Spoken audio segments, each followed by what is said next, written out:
Now, Lynn, are both you and Chris going to be coming up at the same time, or great?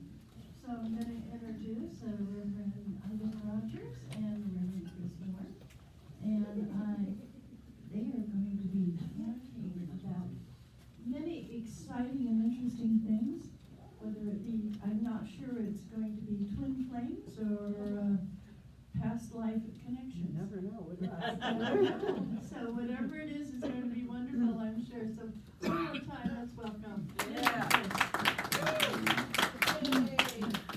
I wanted to start out by showing the picture of my teacher, the late Jessica Madigan. And I wanted to talk about her because she never lost her faith in love.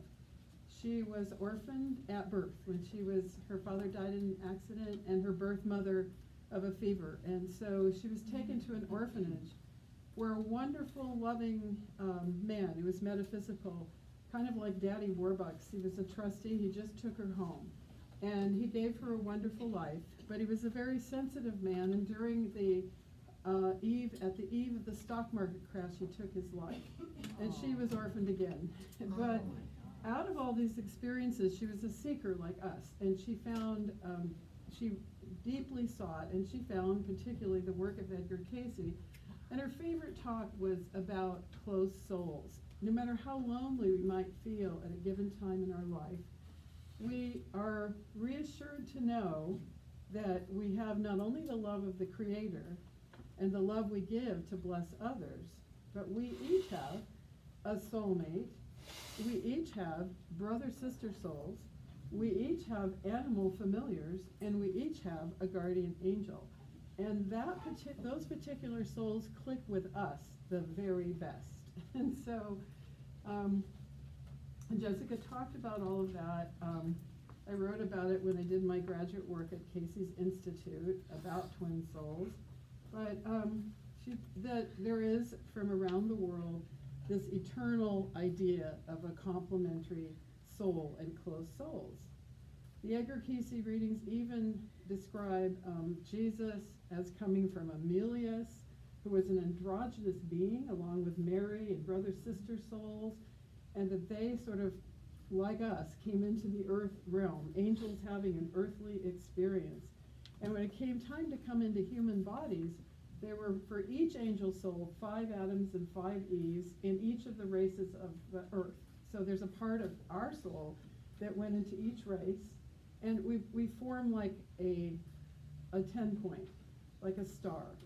And we have some brother souls and sister souls and a soulmate. And of course, there are some karmic ones along the way too, but that's another talk. And there was, before we kind of became more solid, we went through Lemuria and Atlantis, and our thoughts were really powerful then, as we had free will to work with them. And we were interested in some of the evolving animal realms, and so parts of our very consciousness went into those forms. And I have 2 furry beings in my house that are part of me, I'm quite sure. Those cats. And so we're kind of going back and forth, but one of the most ardent believers in twin souls was a famous American author named Mark Twain. So Chris is going to share with you a little bit about Mark Twain and his belief in twin souls.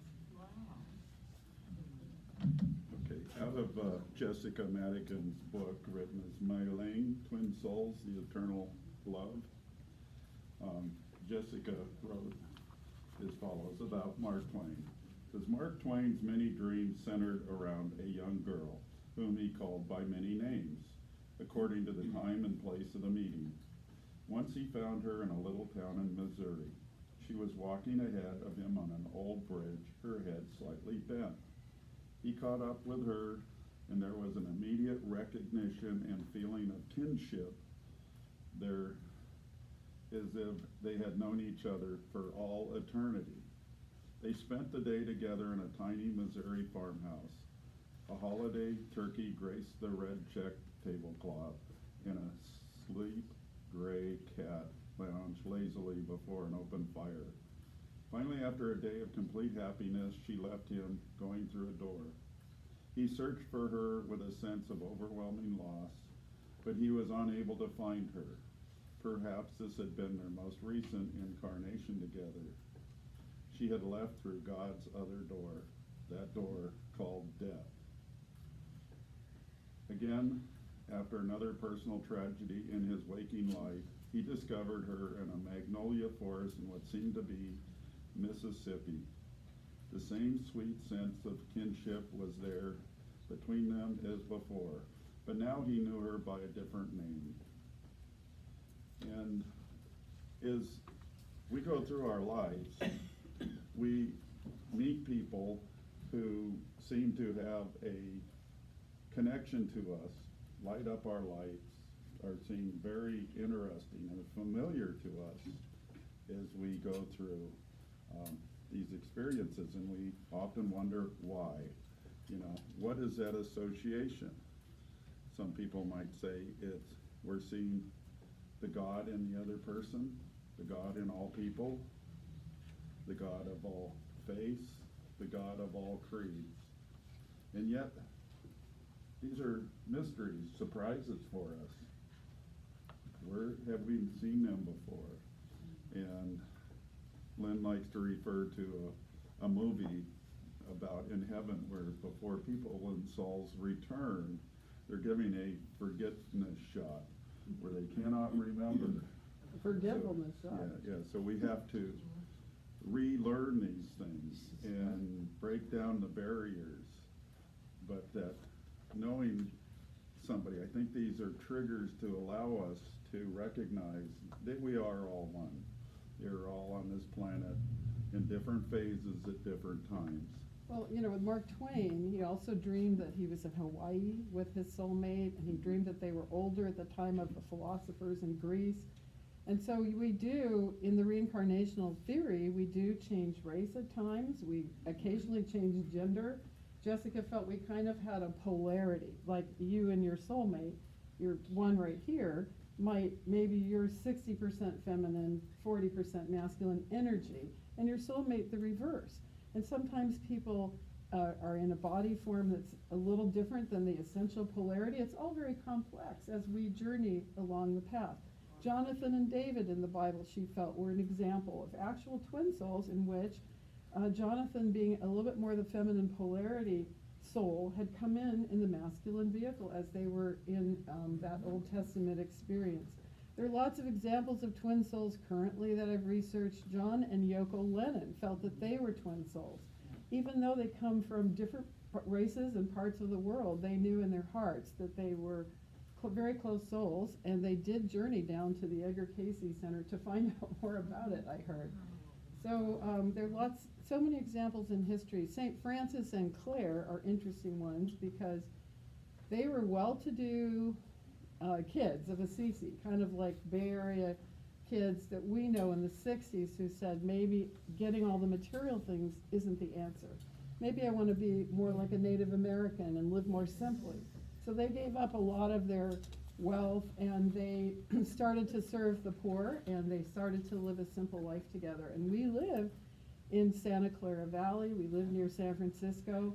To me, these are really soulmates throughout the ages. And you can find the examples of it in lots of places. But how do we know if we meet such a person, what would be some of the guiding aspects of it? So one of them is telepathy. That's a very, very big thing. You could have a soulmate separated from you now, not even living on Earth. But you and that person have that always connection. So if you wake up from a dream feeling a special feeling, or you are in a reflective moment and you feel a presence of someone, apparently when we sleep, we're back with that person in deep sleep. So we really never leave our soulmate. I know an example, one of the people who comes to our Vespers, and his soulmate went to the other side, and he knows a sister soul here, which in earthly terms, a brother-sister soul or sister souls can have quite a romance because it's about an eternal relationship, not an earthly one. So they would have telepathy with you. And also our bodies are just expressions of our soul. So there would be a real feeling of connection in your physical form. I think Chris is in my soul group. And when I met him, I thought, gee, he looks a lot like my brother who passed when he was 49. So there's that connection. You generally view life in a similar way. Your spiritual work would tend to be the same. And you have the same soul purpose throughout all of your lifetimes together. You would feel a oneness in your life, physically, mentally, and emotionally. A prominent writer who lost her husband of many years wrote that it was as if a portion of her body and mind had been cut off from her. So we have some other examples in the Mark Twain saga, so I'm going to let Chris start part of that, but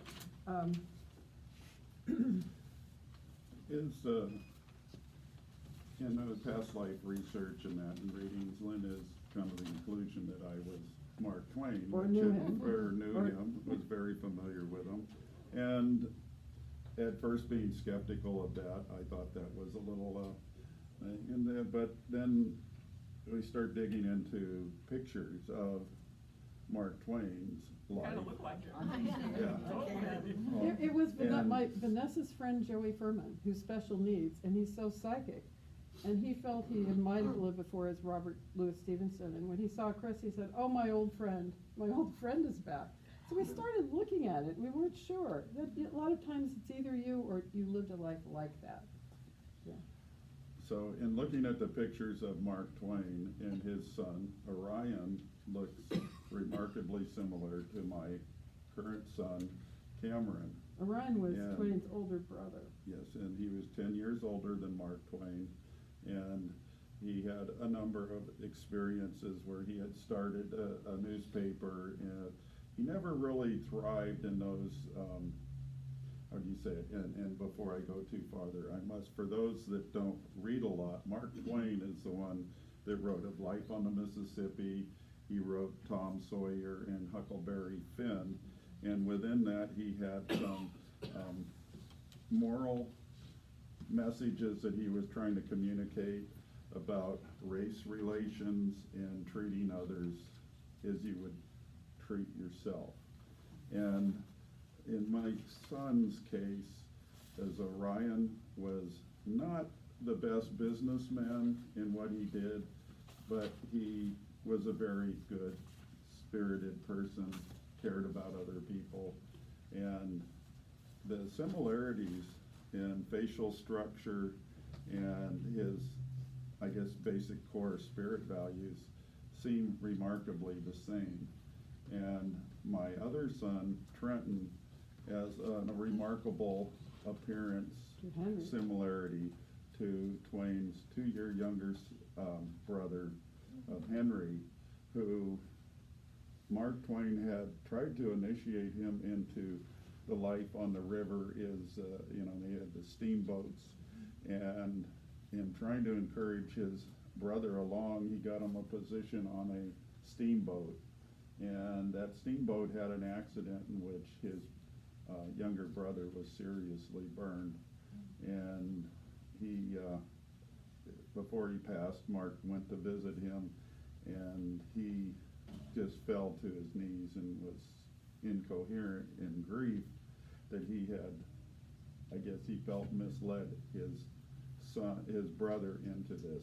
And now I have 2 sons with me who are very remarkably similar in character and facial structures. And then there's the animal aspects Oh, the animal of it. aspect. And Mark Twain had a remarkable affinity for cats. Big. And he had one that was a big black cat. He said very velvety, and he said he was a gentleman and a noble cat. And yes, and In the last so- year, that and- cat has slipped over to my house. yes, and here as Shawnee started showing up at Lynn's house is this huge black cat. And Twain had mentioned that if you look closely at this cat, you'll see there's just a tinge of white fur on it, and this cat has a tinge of white fur on its stomach. And in his life as Twain, this cat had gotten lost, and Mark Twain was so concerned, he actually took out an ad in the full-page ad in the national newspaper looking for this cat. If you find this black velvety cat, this gentleman of a Call cat, Mark Twain. please contact Mark Twain to see if he could return that. Well, the happy One of thing his is- favorite ones was an orange cat. Oh, that's true. A little Which, girl. Lynn has painted her pictures of the bright orange cat, which you may be familiar with. And this cat has kind of taken a liking to me. When I first met Lynn, this cat was pretty independent. She's And, become a mere pussycat. yeah, and now I tell her that I've broken her cat. Her cat has become the domesticated, does things of, sleeping on you and being very loud, purring, etc. This cat is like become my cat. And so this cat that was independent and outdoors all the time has become my familiar in this lifetime. So I was a little surprised when the black one came along. And so we get these familiarities, associations through different lifetimes, it would have seemed. And they're, I think, gifts from God, and if we can be present. What's the definition of familiar? Oh, a familiar is also used sometimes in magic or earth magic. The familiar helps you helps connect to the whole realm of nature. And if you're doing affirmations or you're working with earth magic, to have your special animal soulmate with you, it strengthens your ability to do that kind of healing earth work. So that's how I see it. We're using these as examples, using Twain as an example to show that in our lives we might have, say, we might have a son who sort of feels like our older brother telling us what to do at times. And all of our relationships that you have, if you think about your close relationships, be that a marriage or parental or whatever, you'll realize that at times there's an undercurrent of another relationship. It's like a mother and a son, but sometimes they feel like they're the same age. And it's my daughter Vanessa feels, I think, with my mother in a very recent lifetime. And so, and really helped me advance in the arts and things. So it's returning that now. Your soul, your close souls aren't only the true love soul and running off in the sunset. Your soulmate might be with you all the time in spirit, or could be in your life, and could be in your life as a relative. When Mel was talking about his mother, I just felt, the way he speaks about her, this is a close soul in his eternal soul family, and that he would probably know her again and again, as Mark Twain did, in some form. So it's if we also wanted to open it up. I know our time is not very long, but if you had 30 seconds, a minute, if you want to say something about an angel or a soulmate or an animal in your life, you don't have to, but you can. We just wanted to open that door. Yes, Joan. So I was determined to take Earl to Hawaii after we met and got married, and he did not want to go. He did not want to go, but we went because I wanted to, right? It was a terrible trip, and I ended up, and he said yes, no, and maybe the whole time we were there. I ended up crying on New Year's Day, and so that was New Year's. And Valentine's Day, I said, God, tell me what that was about. And this whole picture of, he was a Baptist minister, and I was a cute boy and girl that led him astray. She led me astray.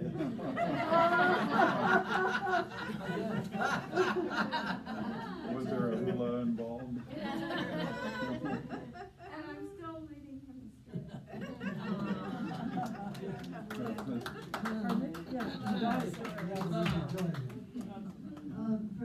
Quite a few of you remember a dear friend of mine, Byron Floyd. And Byron Floyd was this gorgeous black man. He and I met, and we neither of us could understand what happened, but Byron and Dottie just went click. And wherever one of us was, usually the other one was close by. And in fact, one of the reasons that I am now a minister is because this was what Byron wanted in his life, was to go into the ministry. And when you have that connection with somebody that's so different than you are, and yet you feel lost without them. And that's what happens when you find a soulmate. Quite often people think, well, maybe we're gonna look alike, or we're gonna remember having been a mother and daughter, or something like that. But for me and Byron, we didn't know when we'd known each other, but we knew we had. And I think that's one of the most important things, is realizing when you meet somebody that there's a connection, that you want to spend a lot of time with that person. Please do, because you're going to think of it as one of the best relationships in your entire life. So the love of your soulmates, your angel, your animal familiar, it doesn't end. Just as we don't end. The Casey readings say life is continuous. It's purposeful. And we're on a journey, and all of us in this room this morning have probably been together in another temple or gathering somewhere in time and space. And that's why we're here. Carl Jung talked about coincidences. When close souls meet, oftentimes they're more than average coincidences. And you look back and you say, we almost could have met there, or we almost could have met there. Or, my aunt has the same name as that town. So if you think of coincidences and things that draw you together, in the case of Chris and myself, he came down in 1982 to one of Jessica's conferences on a motorcycle, and I had just met Joe, and he was interested, I guess, and someone said, oh, she's with Joe. But when I met him again, he had a program from the Asilomar. So we are souls who have a purpose to cross our paths again. And that's how things can happen with close souls. And as Mark Twain had daughters. He lost one daughter to meningitis and another daughter that had seizures. And in this lifetime, Lynn has a daughter with ataxia. She cannot walk, and it's physically limited, and yet the similarities to what I experienced as Mark Twain.